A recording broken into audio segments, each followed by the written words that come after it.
kalau dibelokin ke kanan itu kaku. JSX atau Satria Evo Fi. Waduh, di bawah 100 juga enak.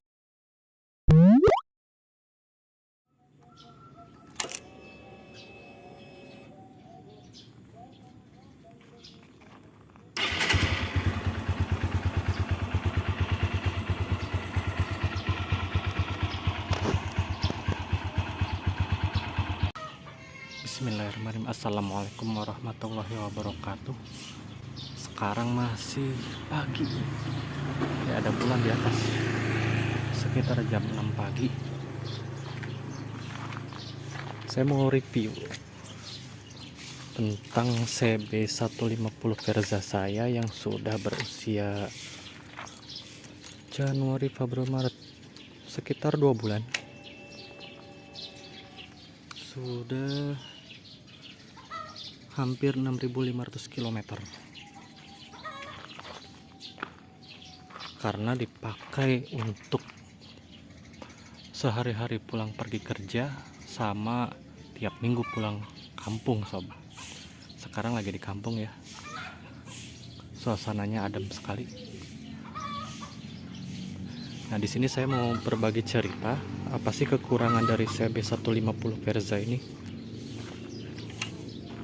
Dari depan dulu ya. Yang pertama, kekurangannya sorot lampu Verza ini bawaan pabriknya terlalu ke bawah. Jadi sorot lampunya kurang lah buat malam hari. Sering banget saya nyalain pas dim. Tapi ini bisa diatasi.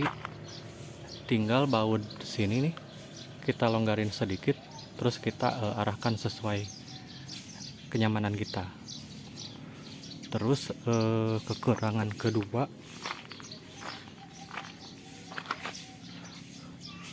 motor ini kalau dibelokin ke kanan itu kaku. Pas saya cek, jadi kabel-kabel di sini tuh kayak kejepit ya. Terus saya coba tanya ke grup, gimana caranya biar nggak kaku gitu ya, apakah harus dilepas dulu?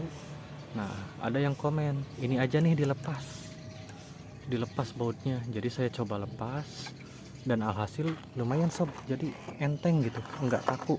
Ya masih ada kaku-kaku dikit lah pas rada mentok, tapi kan kita jarang ya pakai posisi mentok belok gitu ya. Cuma ini jadi kurang indah sob dilihatnya. Pengennya sih ini dicopot aja nih, atau teman-teman Verza kalau ada solusi lain boleh ya di komen. Terus kekurangan ketiga ada di getaran mesin. Jadi Verza ini kalau kita bawa di speed 60 misalkan ya, gigi 5, dia ada getaran yang khas ya, ala-ala motor Tiger gitu ya. Tapi itu kalau menurut saya tidak terlalu mengganggu ya. Tapi kalau udah di atas 80 km per jam kerasa lagi getarannya. Mungkin salah satunya karena dia tidak dilengkapi dengan jalur stang ya. Beberapa teman Verza ada yang dipasang jalur stang, ada juga yang mengganti si full stangnya pakai PCX biar bisa langsung dipasang jalur stang. Tapi walaupun dia di kecepatan 60 udah getar, kalau menurut saya sih lebih ke bikin kesan tersendiri gitu, punya kesan sendiri memakai motor ini gitu. Feelsnya kerasa lah bawa motor Verza atau bawa motor Tiger gitu ya. Terus kekurangan ketiga dia di sini.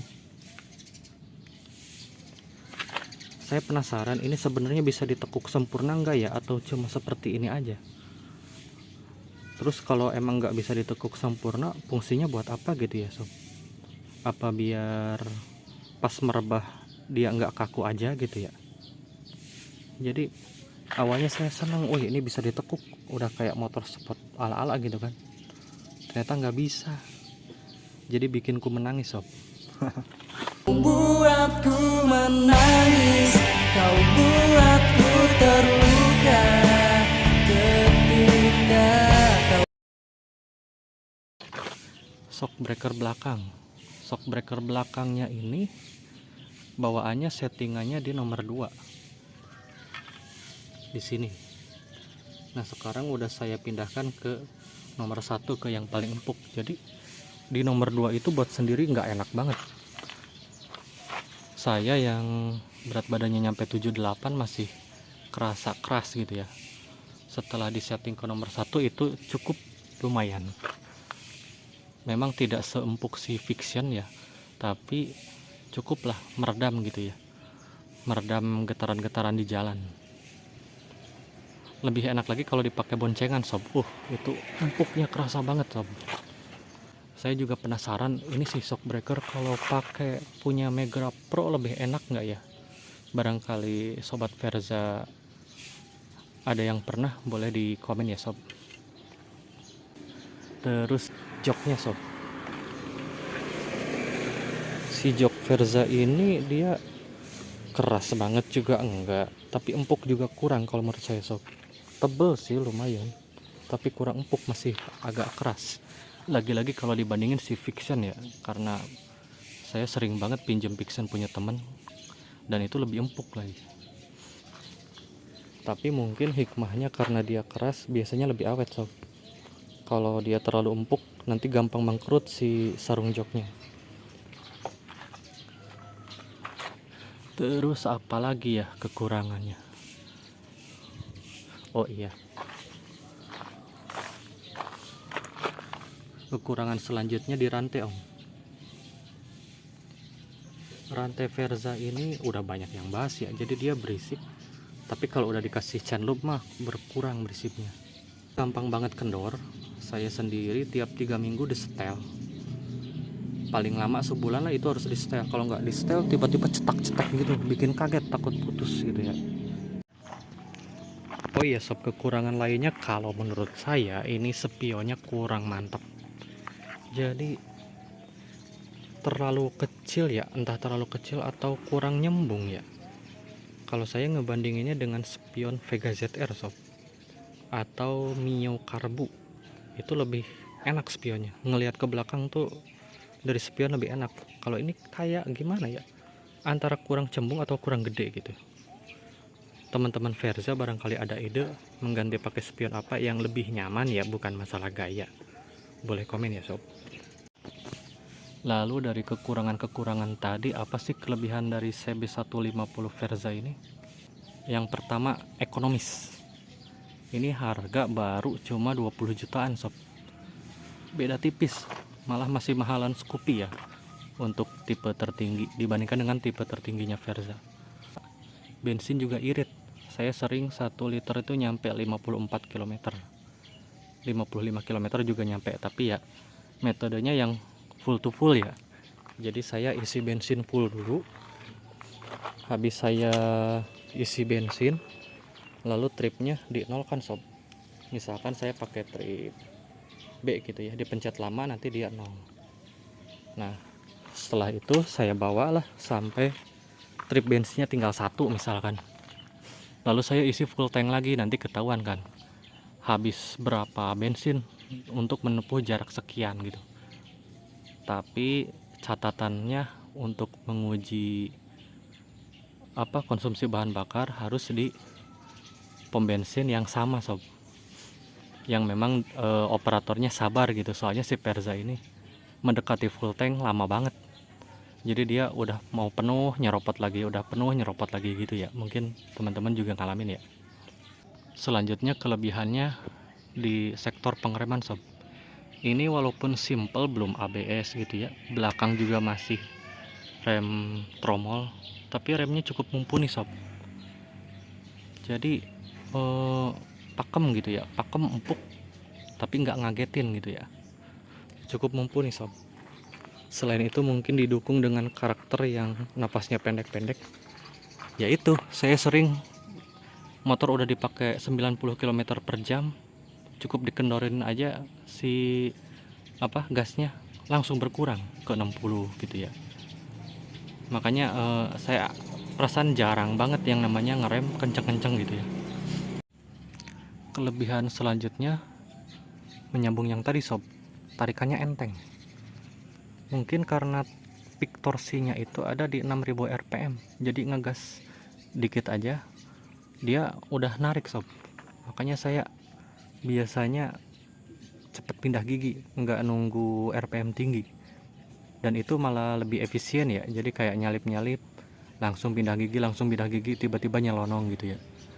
Mungkin beda karakternya sama kalau teman-teman pakai GSX ya, GSX atau Satria FUFI. Waduh, kalau udah teringat Satria FUFI dan kalau nggak inget umur sob, saya pengennya beli itu. Itu dipakai buat RPM tinggi, udah enak banget sob. Cuma karena sekarang udah punya anak 2, usia udah kepala 3, ya sudahlah, cari yang efisien aja sob. Murah, bensin irit, tapi siap dipakai kemana-mana sob. Apalagi nanjak-nanjak, wah paling siap sob. Karena tarikannya enteng, jadi ini dibawa boncengan pun kayak nggak ngerasa ngebonceng. Jadi tarikannya enteng-enteng aja, nggak perlu digas dalam-dalam sob. Walaupun itu tanjakan ya, mungkin itulah alasannya ini motor sering disebut motor kerja gitu. Apalagi kalau di belakang muatannya berat, itu suspensi belakangnya jadi enak sob. Kalau urusan kenyamanan suspensi depan nggak usah ditanya sob. Jadi suspensi depan ini bener-bener empuk sob. Saya sering dipakai kan bolak-balik Pantura, kondisi jalannya juga hampir kebanyakan beton gitu ya, dan itu kan bumpy banget. Tapi si shock breaker depan ini bener-bener meredam, jadi dia tidak empuk yang ngegenjot-genjot ngayun-ngayun, tapi dia anteng. Jadi posisi stang tuh kita kayak yang anteng gitu. Tapi pas saya lihat, tengok mata saya ke sini, ini bermain banget sob, naik turun sob. Jadi ini meskipun motor termurah di kelasnya, tapi suspensinya mantap. Kelebihan selanjutnya kenyamanan sob. Jadi motor ini ternyaman di kelasnya, dan ini udah banyak banget yang bahas ya.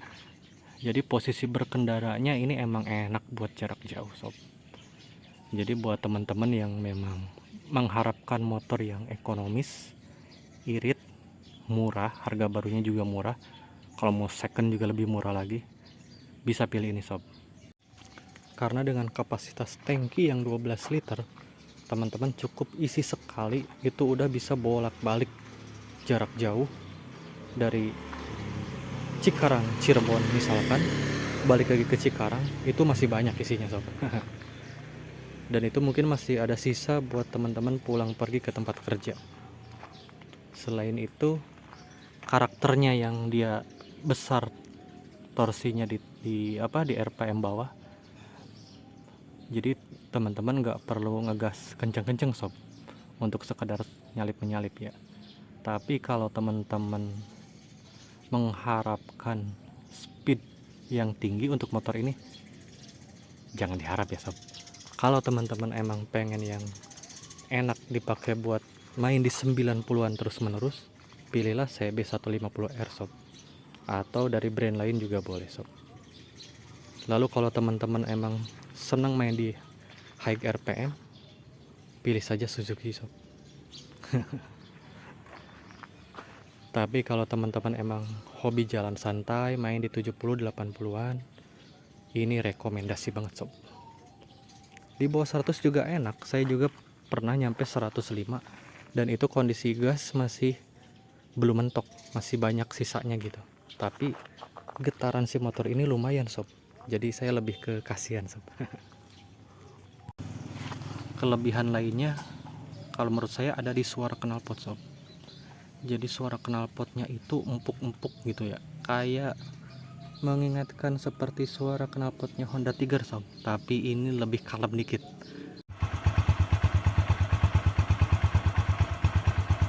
Kalau Honda Tiger kan dia ngebas, terus ada garang juga ya, jek gitu ya. Tapi kalau ini lebih lembut lagi gitu sob. Saya juga ada rencana pengen ganti ini pakai Honda Tiger ya, cuma nantilah, masih pikir-pikir, masih dipelajari apakah ganti ke knalpot Honda Tiger ini mempengaruhi kondisi mesin. Saya takutnya malah masalah gitu ya. Ya sekian dulu review dari saya, mohon koreksinya di komentar ya sob, tambahannya juga boleh. Terima kasih. Wassalamualaikum warahmatullahi wabarakatuh.